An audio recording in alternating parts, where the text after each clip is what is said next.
wabarakatuh. Saya Fadila Fajrina Denis. Di sini saya mewakili teman-teman saya sebagai moderator. Baiklah, kami akan menjelaskan mengenai pengertian stabilitas obat. Menurut USP tahun 2016, stabilitas obat adalah kemampuan suatu produk obat untuk bertahan dalam batas spesifikasi yang ditetapkan sepanjang periode penyimpanan dan penggunaan untuk menjamin identitas, kekuatan, kualitas, dan kemurnian produk tersebut. Jadi dapat disimpulkan bahwa kinetika stabilitas obat cair dapat diartikan sebagai kemampuan dari obat cair untuk menjaga dan mempertahankan sifat dan karakteristiknya agar dapat tetap stabil tanpa adanya terjadinya laju reaksi. Contoh dari stabilitas obat cair yaitu senyawa ester rentan terhadap lembab dan juga senyawa dari vitamin C rentan terhadap cahaya. Saya akan menjelaskan mengenai faktor-faktor yang mempengaruhi larutan. Sebelum kita mengetahui faktor-faktor yang mempengaruhi kinetika stabilitas cairan. Yang pertama ada sifat puritas zat larut dan pelarut, kosolven sifat kelarutan, temperatur, salting in dan salting out, pembentukan kompleks, common ion effect, hidrotropi, ukuran partikel, ukuran dan bentuk molekul serta struktur air. Di sini saya akan menjelaskan tentang salting in dan salting out. Apa itu salting in dan salting out? Nah, salting out adalah suatu zat terlarut yang mempunyai kelarutan lebih tinggi daripada zat utamanya. Biasanya digunakan pada presipitasi protein atau pengendapan protein. Contohnya enzim amilase yang menurun kelarutannya jika terdapat garam amonium sulfat. Nah, yang kedua ada salting in. Sedangkan salting in ini adalah suatu zat larut yang meningkatkan kelarutan zat utamanya. Nah, contohnya itu biasanya digunakan pada antibiotik yang sukar larut. Ketika dia ditambahkan suatu garam, maka antibiotik itu akan mudah. Faktor-faktor kinetika stabilitas cairan obat. Yang pertama itu adalah ukuran partikel. Semakin kecil ukuran partikel, semakin besar luas penampang dan daya tekan ke atas cairan akan semakin memperlambat gerakan partikel dalam cairan. Yang kedua itu adalah viskositas. Semakin besar viskositas cairan, semakin kecil kecepatan aliran dalam cairan. Yang ketiga adalah konsentrasi. Semakin besar konsentrasi cairan, semakin cepat terjadi endapan partikel dalam cairan. Yang keempat ada sifat atau muatan partikel. Adanya faktor ini ada kemungkinan terjadinya reaksi antar bahan sehingga bahan sukar larut dalam cairan. Kemudian ada faktor pH. Apabila pH tetap sesuai dengan pH awal, kelarutan zat dalam cairan akan tetap terjaga. Kemudian ada faktor cahaya. Apabila cairan obat terkena cahaya akan meningkatkan terjadinya fotolisis sehingga cairan terdekomposisi oleh cahaya. Kemudian ada suhu. Semakin besar suhu, semakin cepat kinetika reaksi, semakin efektif dalam menghasilkan perubahan pada cairan. Baiklah, saya akan menjelaskan tentang faktor-faktor yang dapat mengganggu kestabilan dari obat. Ada 4 faktor. Yang pertama yaitu stabilitas fisika. Stabilitas fisika ini dapat mempengaruhi konsistensi, warna, aroma, rasa, bau, dan lain-lain.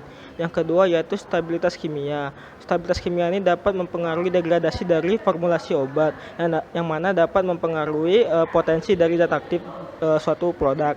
Yang ketiga yaitu stabilitas mikrobiologi. Stabilitas mikrobiologi ini dapat mempengaruhi perkembangbiakan mikroorganisme pada sediaan non-steril. Yang keempat yaitu faktor dari lingkungan. Faktor lingkungan ini meliputi seperti suhu, kelembapan, dan juga cahaya. Terdapat 4 metode uji stabilitas sediaan farmasi dan salah satunya yaitu metode uji stabilitas terhadap perubahan suhu. Metode uji stabilitas terhadap perubahan suhu atau yang disebut dengan cyclic temperature stress testing menguji sampel terhadap perubahan suhu yang ditujukan untuk meniru kondisi penyimpanan saat produk telah dipasarkan. Baiklah, di sini kami akan membahas 2 kasus, yaitu kasus yang pertama mengenai kulit manggis memiliki aktivitas menangkal radikal bebas yang tinggi. Bagaimana mengetahui stabilitas secara fisik dan kimia kulit manggis yang diformulasikan dalam sediaan nanoemulsi. Kemudian kasus 2 yaitu griosofulvin merupakan obat antifungi yang memiliki kelarutan yang buruk serta dapat memberikan efek samping apabila digunakan secara oral jangka panjang seperti protein urea, nefrosis, leukopenia, dan hepatitis. Diformulasikan mikroemulsi agar kelarutannya meningkat. Uji stabilitas fisik yang dilakukan terhadap mikroemulsi gel griosofulvin yaitu 1. Pengamatan kondisi fisik secara organoleptis dan pengamatan pemisahan fase. 2. Metode uji stabilitas terhadap siklus suhu. Yang dimaksud Pertama, penyimpanan sediaan pada temperatur 4 derajat Celcius selama 8 minggu. Kedua, penyimpanan sediaan pada temperatur 25 derajat Celcius selama 8 minggu. Yang ketiga, penyimpanan sediaan pada temperatur 40 derajat Celcius selama 8 minggu. Yang kedua, dilakukan uji mekanik atau yang dikenal dengan uji sentrifugasi. Yang dimaksud adalah ketika sediaan disentrifugasi dengan sentrifuge menggunakan kecepatan 3.800 rpm selama 5 jam. Selama 5 jam tersebut setara dengan gaya gravitasi sediaan selama 1 tahun. Ketiga, pengukuran distribusi ukuran globul. Yang dimaksud, pengukuran dilakukan dengan alat PSA, yaitu Particle Size Analyzer, dengan kecepatan 6,20 zeta Sizer. Kemudian, uji stabilitas nanoemulsi kulit manggis. Nah, uji stabilitas ini terdapat dua jenis, yaitu uji stabilitas secara fisik dan uji stabilitas secara kimia. Untuk uji stabilitas secara fisik itu terdapat 3 tahap. Yang pertama yaitu uji dengan sentrifugasi. Pengujian menggunakan sentrifugasi ini dengan 5000 rpm selama 30 menit. Kemudian dilanjutkan dengan uji pemanasan dan pendinginan. Uji pemanasan dan pendinginan ini dilakukan 6 siklus dengan menggunakan suhu 4 derajat dan 40 derajat Celcius dengan lama penyimpanan selama 48 jam. Kemudian dilanjutkan dengan uji freeze thawing. Sebanyak 6 siklus freeze thawing dilakukan pada suhu antara minus 21 derajat sampai 25 derajat Celcius dengan lama penyimpanan 48 jam. Kemudian dilakukan uji stabilitas kimia. Uji stabilitas kimia ini dilakukan pada sediaan untuk mengetahui aktivitas penangkal radikal bebas terhadap DPPH. Parameter yang menandakan sediaan mikroemulsi yang telah dibuat itu berhasil, yaitu A. Warna tetap jernih dan tidak terjadi pemisahan fase. B. Hasil pengujian sediaan terhadap perubahan suhu selama 8 minggu.